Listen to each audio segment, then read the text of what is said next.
Al aprobar en el Senado la idoneidad de aspirantes para ocupar el cargo de ministra en la Suprema Corte de Justicia de la Nación, la narcosenadora Silvana Beltrones, hija de otro narcopolítico del narco-PRI, apuntó con falsedades a la responsabilidad del Senado de garantizar que los nombramientos de la Corte se realicen con la mayor integridad y transparencia, señalando falaz que el nombramiento de personas supuestamente vinculadas a un partido político vulnera el principio de independencia judicial y separación de poderes, fundamentales para la democracia, para concluir con la falacia de que la trayectoria de las candidatas generan preocupaciones sobre la disque autonomía del Poder Judicial.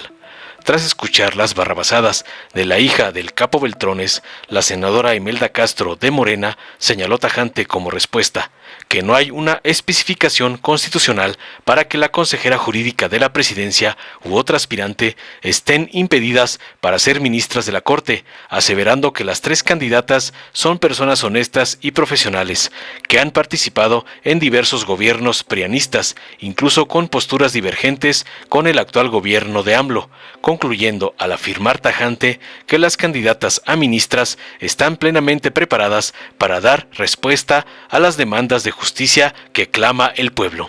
Veamos enseguida cómo la hija del lampón, Manlio Fabio Beltrones, es aniquilada por Imelda Castro por usar la terna a la Suprema Corte para atacar a AMLO como le manda el padrino del MacPrian, Claudio X González. Con su venia, presidente, honorable asamblea. Hoy en mi grupo parlamentario del PRI posicionaremos en contra del presente dictamen. Esta postura se alinea con uno de los principios de mi partido, que es el cuidado y la preservación de las instituciones.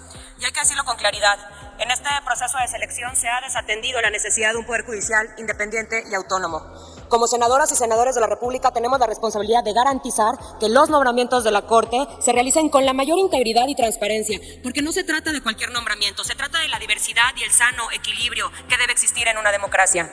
Empecemos por la más evidente, la consejera jurídica del Ejecutivo Federal, en una interpretación que ella misma hace del derecho, estima que se le estarían violentando sus derechos políticos. La legislación para este nombramiento ha fijado estándares mínimos para poder ocupar un cargo que es de la mayor relevancia. No es facultad ni de ella ni de nosotros hacer interpretaciones aisladas a la ley. Y menos cuando la misma es clara, como en este caso, donde ya se dijo, y yo lo vuelvo a repetir porque es importante que se entienda que la ley es clara y están estipuladas los requisitos. Y aquí hay un reglamento de la institución que ella representa y que se hizo en esta administración, que a la letra dice que su cargo es equiparable al cargo de una Secretaría de Estado. Y no solo eso, sino que la Ley Orgánica de la Administración Pública Federal señala que depende directamente del Ejecutivo Federal y le enlista como parte de las dependencias de la Administración Pública. Por lo tanto, si atendemos a la ley y no la interpretamos, es claro que no cumple con uno de los requisitos que establece la Constitución y por ende no es elegible. Y en ese sentido también la Constitución marca que el presidente debe enviarnos una terna. Y si una de las personas candidatas no cumple con los requisitos constitucionales para formar parte de la misma, entonces no existe una terna como tal. Y entonces, como dijo el senador Germán Martínez, el incumplimiento de este primer requisito haría nugatorio el estudio de fondo porque no existe una terna. Lástima que dentro de la Comisión de Justicia se hizo un dictamen en general y no se desglosó la candidatura y la elegibilidad de cada una de las candidatas para poder determinar lo anterior. Ahora, si bien es cierto que en otras dos propuestas no hay un impedimento en cuanto a los requisitos legales, las aspirantes, aun y cuando cuentan con trayectoria en el derecho, generan preocupaciones legítimas debido a sus antecedentes y afiliaciones que ellas mismas reconocieron durante sus comparecencias y que hoy el mismo Ejecutivo lo confirmó. Y es que el nombramiento de personas vinculadas a partidos políticos vulnera el principio de independencia judicial y la separación de poderes fundamentales en nuestra democracia. Aclaro que las tres candidatas propuestas sí tienen conocimiento en el campo del derecho y tienen mi reconocimiento. Es más, expreso mi beneplácito de que sean mujeres y mujeres con trayectorias nutridas de experiencia. El problema es que esas trayectorias generan preocupaciones legítimas sobre la independencia y autonomía en el Poder Judicial. La Suprema Corte de Justicia debe ser un bastión de imparcialidad y justicia, no un espacio para la representación política o activismo partidista. Lamentablemente tenemos en la historia reciente un tribunal que ha tenido ejemplos de este activismo políticos escondidos bajo la toga. Los vínculos de los aspirantes con proyectos políticos desdibujan esta independencia, poniendo en riesgo la integridad de nuestro sistema de justicia. Compañeras y compañeros, yo los invito a reflexionar sobre este daño que se hace incluso al proyecto político del presidente de la República, nombrando intereses incondicionales en posiciones que demandan imparcialidad de la aplicación del derecho. La legitimidad de las decisiones de un gobierno en un Estado constitucional como lo es el nuestro se basan en la posibilidad de poder revisar su constitucionalidad por un poder que obedezca a la razón y al derecho. Y si le quitamos esa posibilidad de independencia, nunca más se podrá decir que las transformaciones que han emprendido y que pretenden emprender son decisiones de Estado. Serán siempre una facción, una opinión impuesta, no un derecho creado. La Suprema Corte no debe convertirse en una extensión de ningún poder político. Nuestro deber es proteger nuestras instituciones y garantizar la justicia para el pueblo de México. Es cuanto, presidente. Muchas gracias, senador presidente. La terna presentada por el presidente de la República para cubrir la vacante del ministro Saldívar es idónea y elegible. Berta María Alcalde, Lenia Batres, Estela Ríos son 3 abogadas profesionales, honestas, preparadas para representar y dar respuesta a las demandas de justicia del pueblo de México.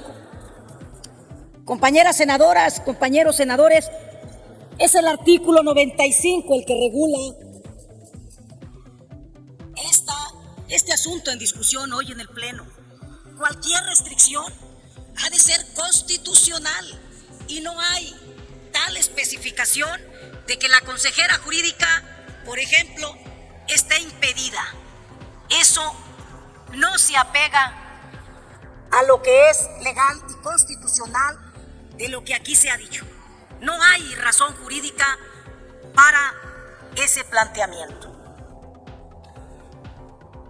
Y voy nada más a comentar algunas razones por las que estamos de acuerdo en respaldar esta propuesta. Primero, miren, la maestra Berta Alcalde, por ejemplo, fue una de las mejores evaluadas para consejera del INE y no fue nombrada. Ella fue también, a propósito de eso que dicen, de que está con López Obrador y que le va a ser imparcial, etcétera, etcétera. Bueno, más bien que va a ser parcial si llega a la Suprema Corte. ¿Por qué decimos que ella es profesional?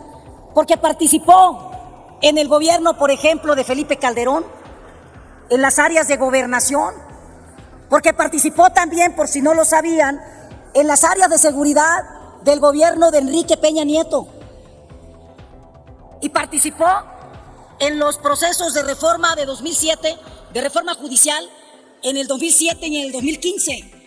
Por eso decimos que se trata de personas honestas y profesionales que han participado en diversos gobiernos. Y también, hablando de esta aspirante, ustedes saben muy bien lo de la oposición, que ella ha tenido algunas posturas divergentes incluso con este Senado y con el propio presidente de la República. ¿A poco no han investigado sobre eso?